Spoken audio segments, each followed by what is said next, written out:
Could you please not take your helmet off? For 5 minutes!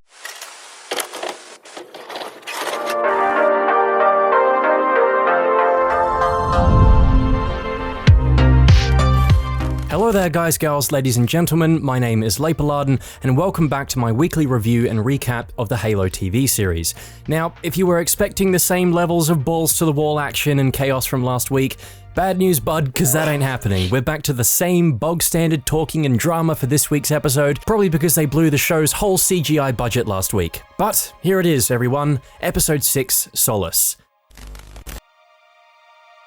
Big surprise, the episode starts with a flashback scene where Chief remembers his past, staring menacingly at Dr. Halsey, looking pretty unhinged before his little moment is rudely interrupted as Kai is getting pumped full of painkillers on an operating table after getting thrashed last episode. Cortana mentions that Chief isn't doing so well after touching the larger artifact, and John blames himself for not getting it back. He seems to not be holding up so well, shaking and seeming quite ill when looking at Marquis, the other Blessed One who's mumbling Covenant in her sleep, which you'd think would be a red flag, right? Speaking of red flags, after their ship lands back on Reach with the survivors, John goes to lock Halsey in her lab, rambling on incoherently, activating something called the UV decontamination system, essentially threatening to liquefy Halsey.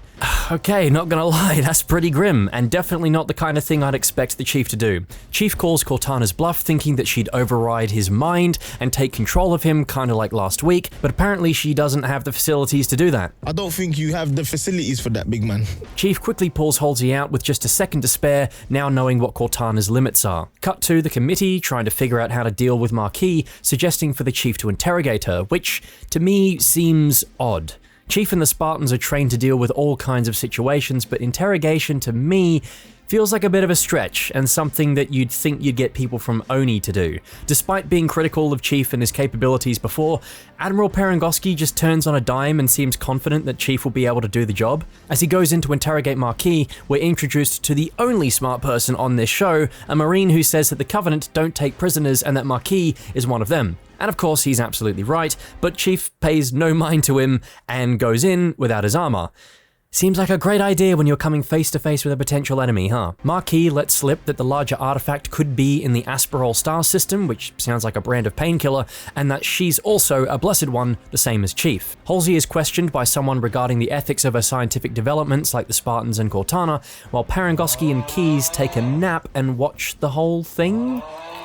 Okay, someone tell me if this is tech that I've missed out on and it's used in the Halo universe before, because I've sure as hell never seen anything like it. Chief eventually interrupts, confronting Halsey on his own. She gives her justification for kidnapping John and the other Spartans. Miranda drops into the Skype chat to see what's going on and... Where's the shadow? That looks so fake. Oh my god. I was not far off when I said they blew the show's budget on last week's episode. Halsey thankfully doesn't let it slip that Jacob and Perengoski were in on the Spartan program, but the damage is already done, as Miranda sees the look of guilt on her father's face. Chief goes to talk to Kai, spilling the beans on everything he's found out, while Perengoski and Halsey have a little chat, Perengoski offering to move Halsey away from Reach to a place called the Barrier Moons, where she can continue her research in secret and give the UNSC committee the scapegoat they want. Miranda would be placed in charge of the Spartan program, and before Halsey has the chance to object, she's escorted away by Marines. Miranda talks with Marquis, hoping she can help decipher some of the Sangheili language, and John ain't feeling so good. Starting to see hallucinations of Quan, oh god, that is terrifying, and having his vitals check come back as critical.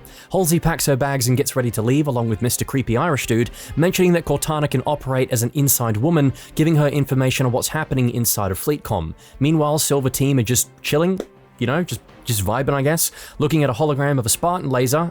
I know the mood, I'd be looking at that beautiful thing too. Oh, it's beautiful. Talking about guns like it's an episode of Grand Thumb, Kai dropping in and finding out that Halsey is no longer in charge of the Spartan program, with Miranda now inheriting Halsey's lab. Miranda goes to visit her mother, Halsey breaks down a little bit, but of course, it's all a ruse, using some borrowed tech from Bruce Wayne apparently, recording their interaction for reasons, I guess? Chief goes back to Marquis, who makes the connection that it's killing him. Wow, okay. So first this thing is a McGuffin that can EMP whole cities and make condors fly, then it gives people visions, and now it's capable of killing people. Why? How? Like, what is this thing? Why is it able to do so much stuff? And why is the best explanation so far one we get from Marquis, who says, and I quote, "The prophets taught me to stop fighting and to surrender to the visions. Suddenly, all of the pain went away, and instead of controlling me, the keystones became my servants." What the kind of forerunner? This still makes absolutely zero sense. Despite the fact that it's slowly killing him each time he touches this thing, John goes back to test it again with Miranda monitoring and Halsey watching on thanks to Cortana. Marquis starts freaking out, trying to convince one of the guards that she knows something bad is going to happen, revealing her little, God, it's so stupid, energy sword fingernail thingy, the only weapon she has. Yeah, good job giving that away. And as John touches the artifact, Marquis starts freaking out too. Cortana offers to shut John down, with Halsey refusing, needing to know what's going to happen. And then John seems to transcend or something. Bruh, I don't even know. Seeing Marquis on what looks like the set of Teletubbies. Oh, wait, no, it's on Halo. Of course it is. And what happens next, I can't even explain. So I recorded my genuine reaction instead. Here it is. Don't do it, man. Don't fucking do it, man. Chief, this isn't you. Whatever you're thinking of doing, don't do it. Why are you touching her face like that? I called it. I called it. I said they were gonna do some stupid star-crossed lovers. Okay, thank God. Okay. I was really concerned for a minute. He's not gonna kiss her. Whew, okay. Whew. Dodged a bullet there. So, did it suck? I can't even say, man. I'm completely baffled right now by whatever the hell it was that I just watched. Unlike the last few episodes of the series, I cannot, for the life of me, put my finger on what this show is supposed to be now and what the flying fuck is happening. This is so far out of the realm of what I know Halo to be that I'm just confused. Really damn confused. But taking this episode at face value, it was full of filler, full of exposition, and just so much talking, so much jumping around from one conversation to the next, and all this drama, and whatever the hell those last few minutes were. I'm sorry if this review was jarring as hell, but like, word for word, what I said is what happens in this episode. It's so all over the place that any way you try to put it, it barely makes sense. John and Marquis somehow seeing a Halo ring. Why would the artifact do that? You know, why would the Forerunners leave something that shows you walking through some happy green fields with pixies and rainbows when in actual fact it's the most dangerous weapon in the galaxy? I'm just at a loss for words. I don't know what to say. I mean, it's probably the most batshit crazy episode of this show so far, which is saying a lot. And I didn't enjoy it. I was just in autopilot the entire time, trying to keep up with all the crazy stuff that was happening. I'm giving this a 2.5 out of 10. That, to me, is pretty lenient. I liked Halsey's stuff. You know, I think she's pretty cool. I think Natasha McElhone is still bringing her A game with that. I liked the fact that we didn't see anything of Quan and Soren the entire episode.